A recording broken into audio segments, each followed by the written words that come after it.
আর নামটা নামটা আঙ্কেল দিতে চাচ্ছে না, কারণ উনি একজন ব্যবসায়ী, আমি আগেও বলেছি, কিন্তু পরিস্থিতির শিকার, সেই জন্য আজকে উনি রাস্তায় ঘুরছে। আপনি যে ভবঘুরে জীবনযাপন করতেছেন, এটা নিয়ে আপনার আফসোস হয় না?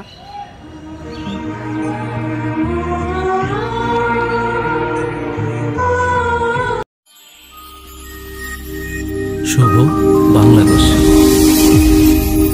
আসসালামু আলাইকুম প্রিয় দর্শক, আমার সাথে যে আঙ্কেলকে দেখছেন উনি একজন স্বনামধন্য ব্যবসায়ী, কিন্তু ওনার জীবনে এমন কিছু ঘটেছে যার কারণে আজকে উনি রাস্তায় ঘুরছে।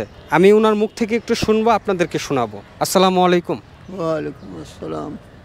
আঙ্কেল, আপনার নামটা কি জানতে পারি? তো বলে হয়ে গেল। আচ্ছা, আর নামটা আঙ্কেল দিতে চাচ্ছে না, কারণ উনি একজন ব্যবসায়ী, আমি আগেও বলেছি, কিন্তু পরিস্থিতির শিকার, সেই জন্য আজকে উনি রাস্তায় ঘুরছে।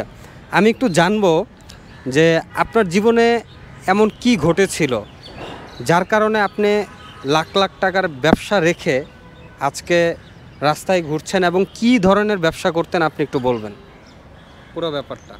প্রথম কাপড়ের ব্যবসা করলাম। কত সালে এটা? শাল ডাল খেয়াল নেই অবশ্য, কিন্তু আমি বললাম যে আমার বিবাহিত জীবনগুলো সুখী হয়নি। আমি 3টে বিবাহ করলাম, 3টা বিবাহের স্ত্রী চোর পেলাম। চোর 3টা বিয়ে করছেন? 3টেই চোর পেলাম। চোর বোঝেন তো। হ্যাঁ। বাড়ির বাসা নিয়ে রাখি আর নিয়ে যাই ওর বাপের বাড়ি, এরকম পাইছি। 3টা এরকম। সিলেটের স্ত্রী। ও সিলেটে যাকে বিয়ে করছেন উনি আপনার কত নম্বর স্ত্রী? 3 নম্বর। 3 নম্বর বউ হয়। আচ্ছা, সে কি বেঁচে আছে? বেঁচে। আচ্ছা, আর বাকি যে দুজনের কথা বললেন তারা কি বেঁচে আছে না মরে গেছে? তারা আছে কিনা সঠিক বলতে পারবো না। খোঁজ খবর নাই, আপনার জানা নেই? না। আচ্ছা, এবার বলেন যে আপনি মূলত একজন ব্যবসায়ী ছিলেন, কাপড় ব্যবসায়ী। আপনি কোথায় ব্যবসা করেছেন? এই ঢাকায় করলাম, বাতুল করলাম, যেমন ফুটপাতে। আচ্ছা, এর বাদে ময়মনসিংহ করেছেন। এর বাদে সিলেট। আচ্ছা, হ্যাঁ সিলেটে এরবার যাই, ওখানে করলাম ইয়ের ব্যবসা, মুদিখানার ব্যবসা, মুদিখানা দোকান। আচ্ছা, মুদিখানা দোকান সবচেয়ে ভালো প্রফিট হয়েছিল ওখানে। তা আপনি ব্যবসা করে আজকে রাস্তায় ঘুরছেন, এটার ব্যাপারটা একটু খুলে বলবেন। ওই যে বললাম স্ত্রী চোর ছিল, 3টা বউ চোর ছিল। 3টা। এই যে লাস্টে ডে আমার বেশি ক্ষতি করছে।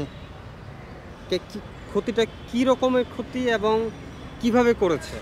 বাসার থেকে টাকা পয়সা নিয়ে যেত, ওর মা এসে নিয়ে যেত, হ্যাঁ, ওর ভাইয়ের বউ এসে নিয়ে যেত, যে আছে তারাই দিয়ে দিত। এরকম চোর ছিল। ওর আগে সংসারে একটা ছেলে ছিল, ওইটা সেরকম চোর ছিল।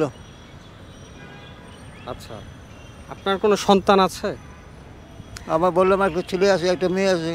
একটা ছেলে আছে, একটা মেয়ে আছে। তারা কোথায়, এবং বাবা হিসাবে তাদের কাছ থেকে সেই ভালোবাসাটা পান কিনা আপনি? পান। যোগাযোগ হলে আপনি কেন রাস্তায় ঘুরছেন?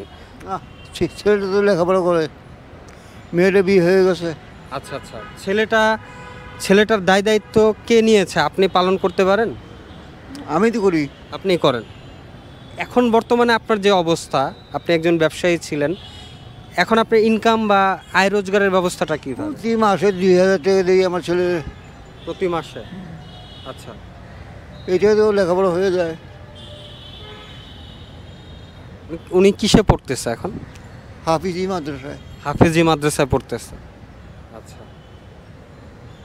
আপনার দেশের বাড়িটাকে জানতে পারি? মুন্সিগঞ্জ জেলা। আপনার অন্যান্য আত্মীয় স্বজন যারা আছে তারা কি খোঁজ খবর নেয় না? এর সাথে আমিও নেই না, এরও নেয় না, এই তো এরকম আর কি। আচ্ছা, কী কারণে? মান অভিমান, রাগ, এরকম কিছু? ওরা অনেক টাকার মালিক, এগুলো বললাম নেই, বহু টাকার মালিক ওরা। এদিকে চলে আসে। ঢাকার সিটিতে যেমন পাঠাবো 100% জায়গা আছে ওদের ঢাকা শহরে। আপনি যদি এখন ব্যবসায় রানিং থাকতে পারতেন, এখন আপনি কত কোটি টাকার মালিক থাকতেন? এগুলো বলে তো লাভ নাই। এগুলো বলে লাভ হল, এটা এটা তো বুঝতেই পারতেছেন। এখন আপনার আপনার বউ যারা ছিল, 3টা বিয়ে করেছেন, 3টা বিয়ে করার কারণটা কি ছিল? এক, এই চোরের কারণে। আচ্ছা, প্রথমজন চুরি করেছে, তারপর চিন্তা করলেন তাকে বাদ দিয়ে আরেকটা করি, সে হয়তো ভালো হতে পারে। দ্বিতীয় যাকে বিয়ে করেছেন সেও চোর, তারপর চিন্তা করলেন তৃতীয় জনকে বিয়ে করি, কিন্তু তৃতীয় জন আরো বেশি চোর। ব্যাপারটা এরকমই তো। হ্যাঁ হ্যাঁ, অবশেষে আপনি লাখ লাখ কোটি কোটি টাকার ব্যবসা বাণিজ্য, মানে ব্যবসা বাণিজ্য নষ্ট হওয়ার পর আপনি এখন রাস্তা রাস্তায় ঘুরছেন। ব্যাপারটা এরকম তো? এমনই, ঠিক এরকম। এরকমই। এখন আপনি যেহেতু টাকা পয়সার দিক থেকে, সয় সম্পত্তির দিক থেকে পিছিয়ে গেছেন, সেই জন্য আপনার বড় লোক এবং টাকাওয়ালা আত্মীয় স্বজন আপনার খোঁজ খবর নিতে আগ্রহী না। না না, এই কারণে। এই ব্যাপারটা তো এটাই না? আচ্ছা, এখন আপনি মূলত করতেছেন কি? আপনি, আমার মনে হয় আপনি অসুস্থ। আমি আপনার কাছে দেখলাম যে মেডিকেলের বিভিন্ন ফাইল আছে আপনার কাছে। Medical report. আচ্ছা প্রিয় দর্শক, এইটা পপুলার ডায়াগনস্টিক সেন্টারের একটা ফাইল আপনারা দেখছেন। উনি মূলত অসুস্থ। আপনার কি হয়েছে আঙ্কেল? মূলত brain stroke paralysis. Brain stroke paralysis একজন রোগী উনি। তো আপনার এই যে চিকিৎসা ব্যয়, এগুলো কিভাবে আপনি? ঢাকা মেডিকেলে যাই। ঢাকা মেডিকেলে ওখানে গেলে প্রেসক্রিপশনে লিখে দেয়। আপনারা হয়তো অনেকেই ভাবছেন যে ওনার চেয়ে বেশি আমি বলতেছি, আমি কথাগুলো বেশি আপনাদেরকে শোনাচ্ছি, কারণ উনি অসুস্থতার কারণে উনি অনেক কিছু ঠিকঠাকভাবে বলতে পারতেছে না। তা আমি ভিডিওটা শুরু করার আগে ওনার মুখ থেকে পুরো ব্যাপারটা জেনেছি এবং শুনেছি, আর সেই জন্যই উনি যতটুকু যা বলছে সেটাই আমি আপনাদেরকে নির্ভুলভাবে চেষ্টা করছি জানানোর। তো আঙ্কেল, এই মুহূর্তে আপনি থাকেন কোথায়? পাগলা।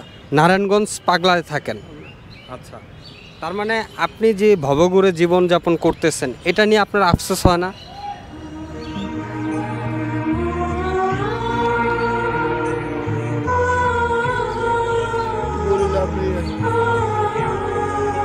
আচ্ছা বাদ দেন এখন। আঙ্কেল, আপনি মনের কথাটা হয়তো কাউকে বলতে পারতেছেন না, পারেন না, আপনার কথা শোনার মতো কেউ নাই। একটু বলেন, সন্তান সমতুল্য মনে করেই বলেন যে এখন আর কি বলবো, আল্লাহ বলুন। বাদ দেন। একটা জিনিস চিন্তা করে দেখেন, একজন ব্যবসায়ী লাখ লাখ কোটি কোটি টাকা দামের মানে ব্যবসা বাণিজ্য যখন ধ্বংস হয়ে যায়, তখন ওনার সিচুয়েশনটা কি হয়? আমরা অনেকেই দেখেছি বিভিন্ন মার্কেটে আগুন লাগলে, বিভিন্ন জায়গায় আগুন লেগেছে, অনেক ব্যবসায়ী ধ্বংস হয়ে গেছে, সাময়িকভাবে হোক। অনেকে সুইসাইড করবে এরকম চিন্তাভাবনাও করেছে হয়তো, যেটা আমার ধারণা। আমরা অল্পতে ভেঙে পড়ি, কিন্তু ওনার মতো একজন মানুষ, প্রবীণ মানুষ, দেখেন মানুষটাকে দেখেন আপনারা ভালো করে, ওনার মতো মানুষ এখনও আল্লাহর রহমতে ঠিকঠাক আছে। ওনার ভিতরে হয়তো কোনো কিছু ঠিক নাই, উনি কি বলবে, কি করবে, কি কোথায় যাবে, উনি হয়তো এই সিদ্ধান্ত নিয়ে এখন রাস্তায় বের হয় না। অনেক কথাই বললাম, আসলে আঙ্কেল খুব ইমোশনাল হয়ে পড়ছে। সর্বশেষ একটা ব্যাপার একটু বলি, উনি অসুস্থ মানুষ, ওনার বর্তমানে আয় রোজগার করার মতো কোনো ব্যবস্থা নাই। আত্মীয় স্বজন যারা আছে তারা খোঁজখবর নেয় না, উনিও করে না নিজে থেকে, কারণ আত্মসম্মান বোধের জায়গাটা উনি ঠিক রাখার চেষ্টা করছে। অনেকেই, কারণ একজন ব্যবসায়ী মানুষ যেহেতু, নিজে থেকে চায় না যে কারো করুণার পাত্র হইতে, কেউ তাকে ছোট করে দেখুক, উনি এটা চায় না। আমি কথা বলে যতটুকু বুঝলাম এবং আপনারা হয়তো বুঝতে পারছেন। তো ওনার একটা অনুরোধ, যে যদি কেউ পারেন, ওনার একটা নাম্বার আমাকে দিছে, বিকাশ আছে না ওইটাতে, যদি পারেন একটু খোঁজ খবর নিয়ে, যে যেখান থেকেই পারেন যদি একটু খোঁজ খবর নিয়ে ওনার সাথে দেখা করে হোক, কথা বলে হোক, মোবাইলে কথা বলে হোক, যদি ওনাকে কিছু সহযোগিতা করতে পারেন। আসলে টাকা তো হাতের ময়লা, যে কোনো মুহূর্তে দিলেন, চলে গেল, খরচ হয়ে গেল, ব্যাপারটা এরকমই। তো যার যতটুকু সামর্থ্য আছে, যদি সম্ভব হয় ওনাকে একটু সহযোগিতা করবেন। উনি অসুস্থ মানুষ। আসলে আপনার তো চিকিৎসার জন্য প্রতি মাসে কি ওষুধ লাগে? প্রতি মাসে ওষুধ লাগে। আচ্ছা, একটু যদি আপনি বলে দিতেন সবার উদ্দেশ্যে, একটু বলে দিলে ভালো হতো। ওষুধ লাগে 6,000, 8,000, 10,000, ঠিক নেই এগুলো। লাগে, এরকম প্রতি মাসে লাগে। আচ্ছা, ওনার যে নাম্বারটা আছে লাস্টে 12 আমি দিয়ে দিব স্ক্রিনে, প্রয়োজনে কল দিয়ে আপনারা জানতে পারবেন। একটু সহযোগিতা করবেন। বিভিন্ন টাকা বিভিন্ন জায়গায় হয়তো খরচ করেন, কিন্তু একটা মানুষকে সহযোগিতা করলে এটা আল্লাহ পাক আপনাকে সওয়াব দিবে, উনি দোয়া করবেন, সেটা আপনার আমলে লেখা থাকবে। তো বেশি কথা না বলে আজকে এই পর্যন্তই রাখছি। সবাই ভালো থাকবেন, সুস্থ থাকবেন। আল্লাহ হাফেজ।